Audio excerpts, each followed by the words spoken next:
এক কলহপ্রিয়া নারী ছিল। কলহপ্রিয়া মানে কলহ ভালোবাসত, ঝগড়াকে ভালোবাসত, ঝগড়া ছাড়া সে থাকতে পারত না। প্রতিদিনই সে ঝগড়া করত। তো প্রতিদিন তার স্বামীর সাথে ঝগড়াঝাটি চলত। একদিন সে তার স্বামীর সঙ্গে ঝগড়া করে, তার দুটি সন্তান ছিল, এই দুটি সন্তানকে নিয়ে বাবার বাড়ির উদ্দেশ্যে রওনা হলো।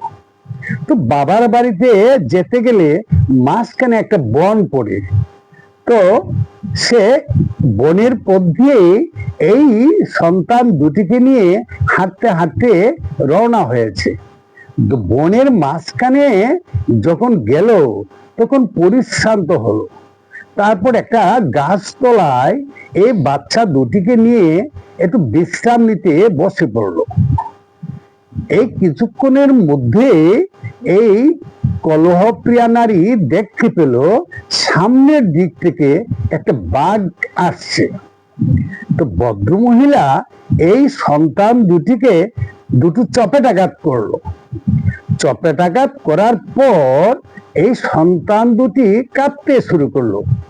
এই তো অবসরে বাঘও তাদের সামনে চলে এসেছে। তো বাঘ দেখলো বাচ্চা দুটি কাঁদছে, আর কলহপ্রিয়া নারী বাচ্চা দুটিকে বলছে, হ্যাঁ, এখন একটি বাঘ এসেছে, এই একটা বাঘকে তোমরা দুজনে ভাগ করে খাও, পরবর্তী সময় অন্য একটা বাঘ পাবে। তো বাঘ এই কথা শুনে সে ভাবলো, আমি তো আজকে ব্যাঘ্রমারীর হাতে পড়েছি। তাহলে এই কথা শুনে বাঘ কি করেছে, যে দিকতে আসছিল সেই দিকে আবার দৌড়ে পালিয়েছে, খুব দ্রুত গতিতে পালাচ্ছে। তো কিছুক্ষণ যাওয়ার পরেই এক শৃগালের সঙ্গে দেখা। শৃগাল বলছে, আরে মামা, তুমি এত দৌড়াচ্ছ কেন, কার কাছ থেকে এত ভয় পেয়েছ?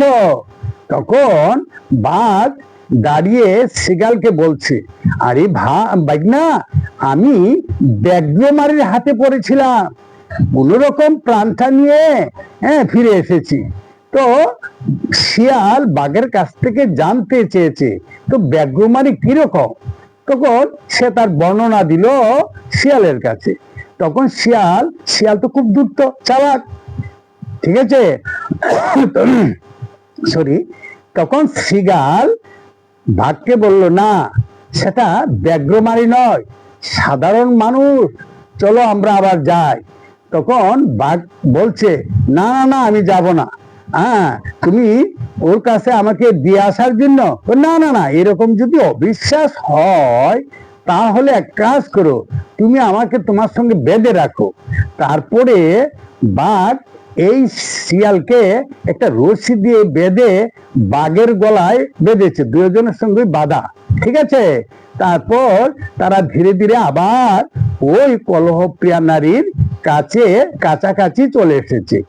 তখন কলহপ্রিয়া নারী ভাবলো, আরে আগে তো একটা বাঘ এসেছিল, এখন তো দেখা যাচ্ছে সঙ্গে একটি শিয়ালও আছে, এখন কি করি?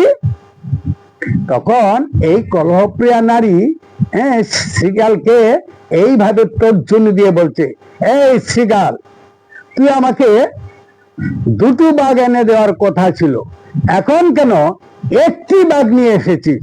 তোকে শাস্তি পেতে হবে। এই কথা শোনার পর বাঘ বুঝতে পেরেছে এই শিয়ালে এই নারীর কাছে বাঘ সাপ্লাই দেয়।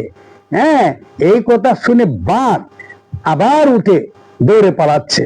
তো শিয়াল আর বাঘের মধ্যে একটা রশিতে বাঁধা ছিল, তো বাঘা খুব দ্রুত গতিতে দৌড়াচ্ছে, আর শিয়াল এদিক ওদিক আইলের মধ্যে বাড়ি কাটছে। খেতে খেতে শিয়ালের প্রাণ যায় যায় অবস্থা।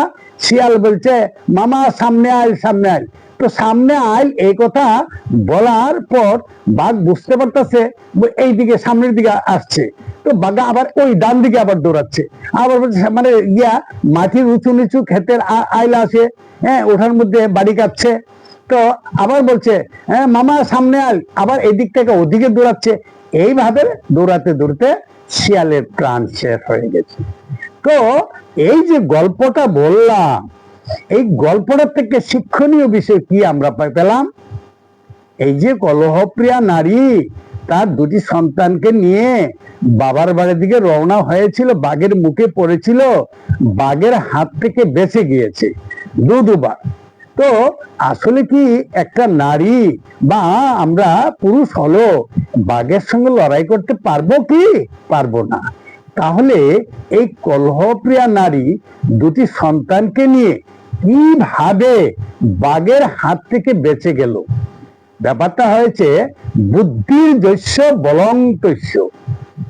এই গল্পটা থেকে আমরা এই শিক্ষা পেলাম, বুদ্ধি যার বল তার।